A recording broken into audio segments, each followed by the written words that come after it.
Muy buenas tardes o buenas noches, depende cómo ustedes lo revisen, o buenos días. Quiero seguir con mi tercera clase que pertenece a la unidad número 1, que es la clase número 3, referida como autores que abarcan el término o el concepto para que ustedes puedan entender el concepto de poder que se da en las relaciones internacionales, como también a nivel interno y también a nivel de los entes o actores eh, eh, no estatales. Y eso se da a nivel interno, como también a nivel externo. En este caso, vamos a abordar a dos grandes pensadores muy interesantes, como es el término, como es Nicolás Maquiavelo y Thomas Hobbes. Nicolás Maquiavelo, diplomático, funcionario, filósofo político y escritor italiano, considerando, considerado en sí mismo padre de la ciencia de la política moderna y una figura relevante en el Renacimiento italiano. En sus obras denominadas El Príncipe y discursos sobre la primera década de Tito Livio, se logra resaltar que no le interesa al fondo los orígenes del ejercicio del poder, ni tampoco el nacimiento del Estado propiamente dicho, sino que su principal interés era crear y conservar el poder. Cosa bien interesante, ¿no? Al tratar de idear los mecanismos idóneos para defender el orden y los intereses creados del orden político. Valoró la importancia paralela en el orden de los intereses creados económicos y la necesidad de mantener milicias y el aparato gubernamental, además de un orden social no incomodando a los grandes, entiéndase la aristocracia, la nobleza, el alto clero, la burguesía, que son el grupo quienes detentan el poder político y en sus intereses. Refiere a las llamadas minorías, que es el pueblo, que sostiene que en la teoría del Estado se participa de manera importante en una actividad creadora del Estado y es parte de la estratificación política y económica. De ahí que Maquiavelo, en su pensamiento realista y de más peso del medio aristocrático, al que dice llamar los grandes y son quienes tienen los privilegios y casi nunca cumplen con la función creadora. Por tanto, es distinto mucho de ser una sociedad igualitaria. En consecuencia, Maquiavelo en que insiste en que toda la organización política es el resultado de una unión natural de esas virtudes individuales, de una virtud colectiva, ya que está encaminada a realizar la seguridad general. Esa virtud colectiva se personifica en el Estado y se manifiesta en la capacidad que ésta posea para crear un orden, que no es otra cosa que dar respuesta a las necesidades, entre comillas, las necesidades de la población.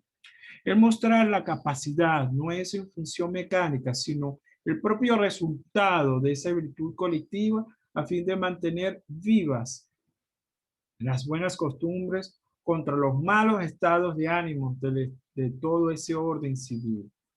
Por tanto, el propio Florentino, es decir, el Maquiavelo, son las minorías las que tienen a su cargo la creación del liderazgo, la estructura natural y jurídica y por ende la renovación del Estado, la cual sostiene que la función creadora responde a la capacidad y a la virtud individual con que cuenta con el libre albedrío. La libertad no depende de las formas de gobierno, sino la mayor y menor medida de la aceptación de los gobernados. Por tanto, es sobre la base de la existencia de las masas populares las que se erigen los pilares de ese pensamiento para lograr conservar ese poder político a cualquier precio, claro está, él le niega el principio de la igualdad entre los hombres. Maquiavelo, ahí ustedes pueden visualizar la figura de lo que es el concepto de poder. Es el primer autor en lo que se refiere que habla del término estatus, lo que hizo referirse a una determinada estructura política social al estar instaurado en la gloria del Imperio Romano, como el pensador programático que encaminó de una manera frustrada esa figura de un cargo de primer orden en la vida política de su república, en aras de la unificación y la consolidación del Estado Nacional de Italia.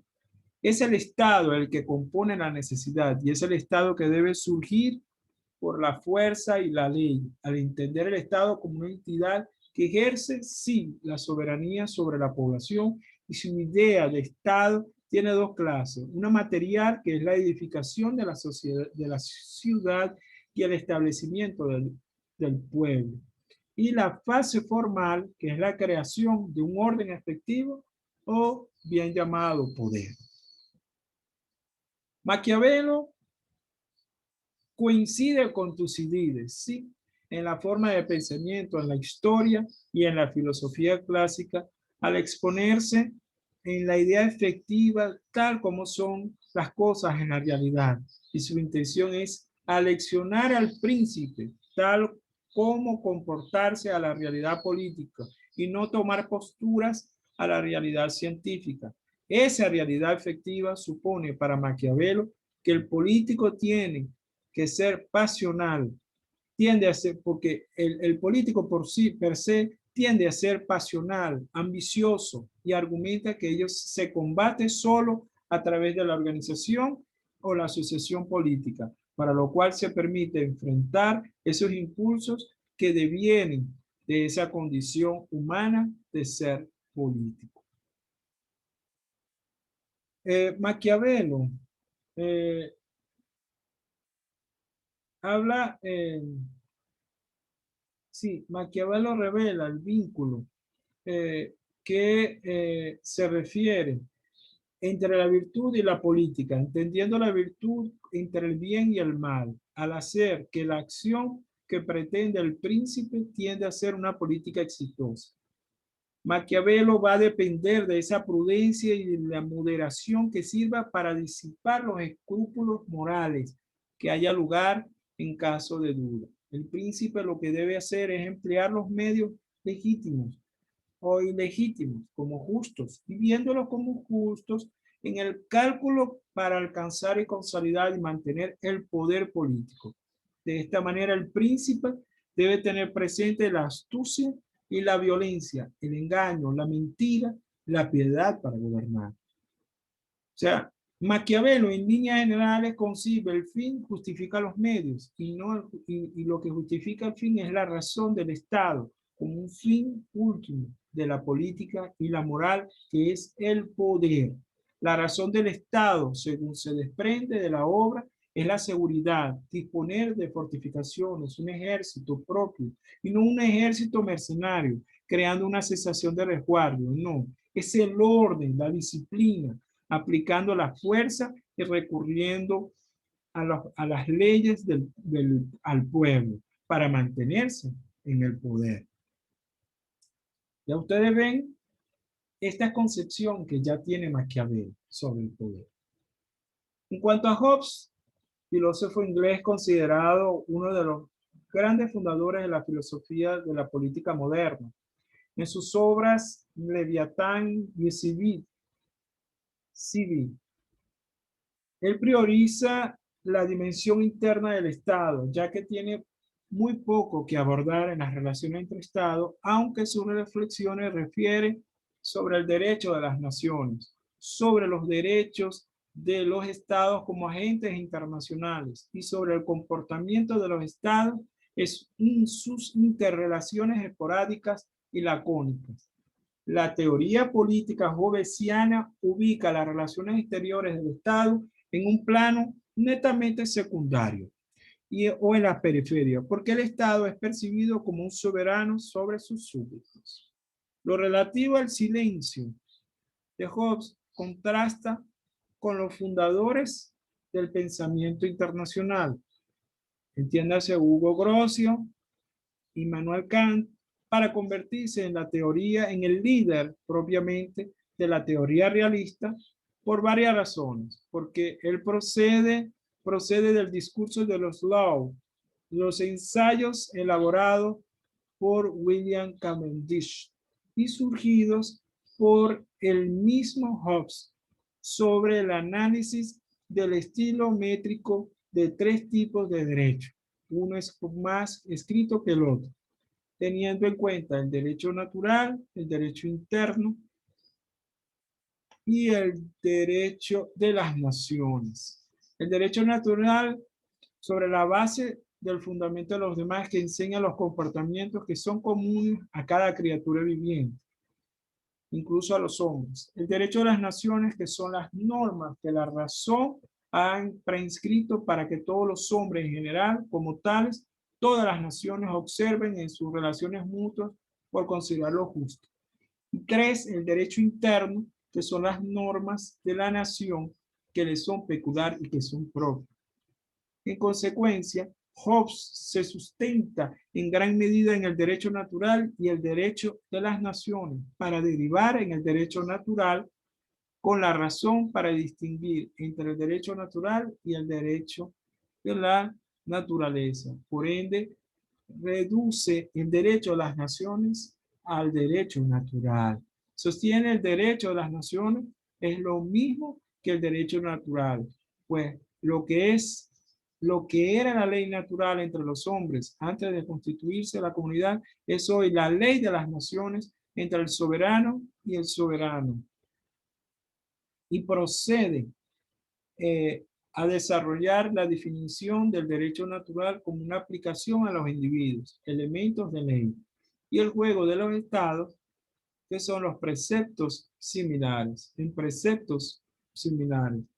Él argumenta con ello que la asimilación de los derechos naturales al derecho natural se identifica con el ámbito de las relaciones internacionales para crear la teoría del Estado naturaleza, por cuanto los estados en sus relaciones mutuas ponen de manifiesto la más acusada y perdurable prueba de la existencia de ese Estado naturaleza, entendiendo que cada entidad soberana tiene derecho a conducirse como quiera, fuera frente a otras entidades soberanas para defender sus intereses, y ninguna ley puede ser impuesta, ya que existe una autoridad que garantiza su aplicación. En consecuencia, la adopción de esta teoría solo conduce a dos postulados accesorios que influyen en gran medida en el estudio de los problemas de las relaciones internacionales.